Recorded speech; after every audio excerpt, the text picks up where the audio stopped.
So will Ukraine have the weapons it needs for the battle in the Donbass region? Former CIA Director, retired four-star General David Petraeus is here to discuss. General, thank you so much for joining us. John Kirby just gave a fascinating press conference about an hour ago. He's always a straight shooter. And he repeated a couple of times that Russia is, quote, shaping. And I found that to be, for most folks who don't understand what this means and the magnitude of what's going to happen, can you explain that to us? Well, really, it just comes down to preparing, Charles, and good to be with you.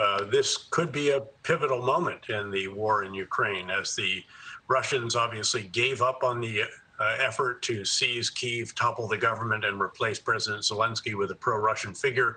They lost the battles of Kyiv, of Chernihiv, and of Sumy in the north, and the Ukrainians won.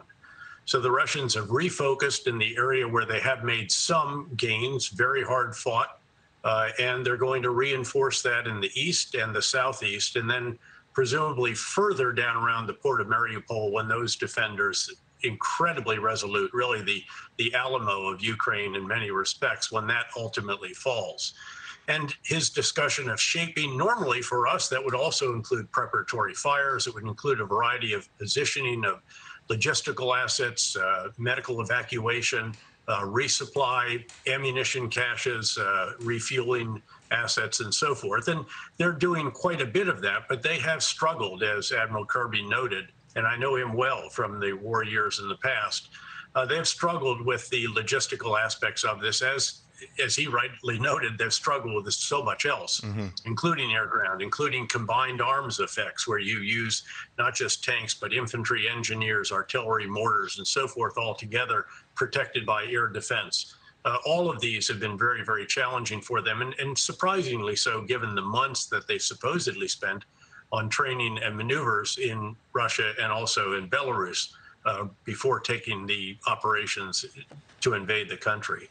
General, I was also surprised to hear about Russia's capabilities, that although they have suffered losses, and we've noted them, everyone has been shocked at the magnitude of these losses, that they still, quote, have quite a bit left, a lot of combat power. In fact, the vast majority. It sounds really ominous in my mind that strategically and certainly the way they carried out the plan so far it's been a series of blunders, but they still are capable of maybe significant damage.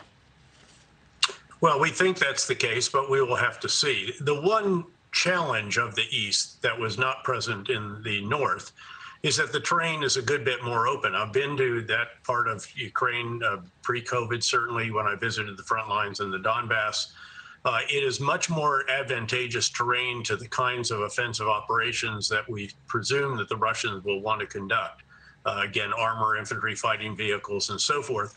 The question is whether or not they're going to be able to go off-road onto the fields, or whether they will still be muddy, as they reportedly are right now. And in that case, even the track vehicles will get mired in those fields. And that would be very, very helpful for Ukraine, which has to stop these forces in order to then hit them with these sophisticated shoulder-launched anti-tank guided missiles, the Javelins, take out their aircraft with the Stingers, employ a variety of the other systems. And I'm very, frankly, enthusiastic about the addition of 700 of the so-called Switchblade drones to the list that's being provided. These could be game changers, because when the soldiers get out of their vehicles, these are loitering munitions. They're launched by Ukrainian forces out of a tube. They're quite intuitive to use. There's an iPad-like device that the operator looks at.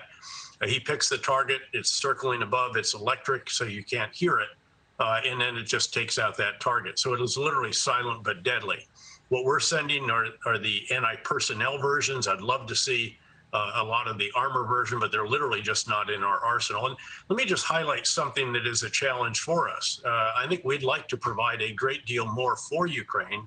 The challenge is that we do not have the ammunition that they need. It is Eastern Bloc ammunition. Their artillery shoots 152 millimeter howitzer ammunition. We shoot 155. That's why we're providing the howitzers, and then also tens of thousands of rounds to go with it, because their artillery won't go into it. Same with tanks, same with fighting vehicles. So anything that we provide that would require a lot of spare parts, a lot of different ammunition and so forth, will be challenging for them. And that's been an issue here. Same with planes. I mean, we can't give them F-16s and we don't have MiG-29s. Now, what we are doing, and they're working very hard, is to get the Eastern European countries that have this equipment, have this ammunition, have those planes, to transfer them to the Ukrainians, which they can use right away because they're very similar. But the Western European and U.S. arsenals just don't have those items in them. So General, yeah, we're 40,000 rounds for the 155 howitzers and some training to train their trainers.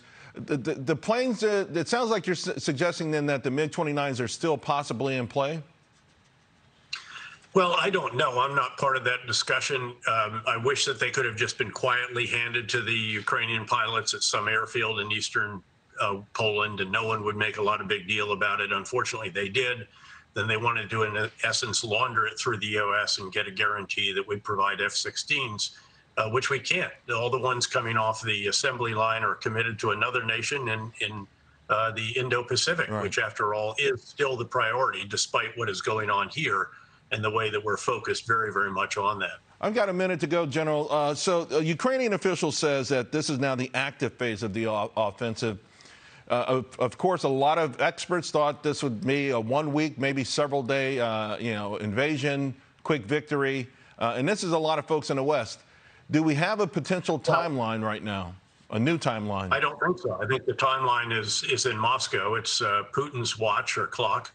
And he's watching his economy, his financial system, his business community, and his inner circle be damaged very, very severely. And the question is, how long is he going to allow this to go on? And he's watching as 300,000 of his most talented Russian citizens have left the country rather than stay in a country that truly is now the personification of the evil empire, and he is a global pariah. That's the challenge. And it is a contest of wills between him and certainly President Zelensky in Ukraine, whose forces have far exceeded certainly what the Russians thought they would do.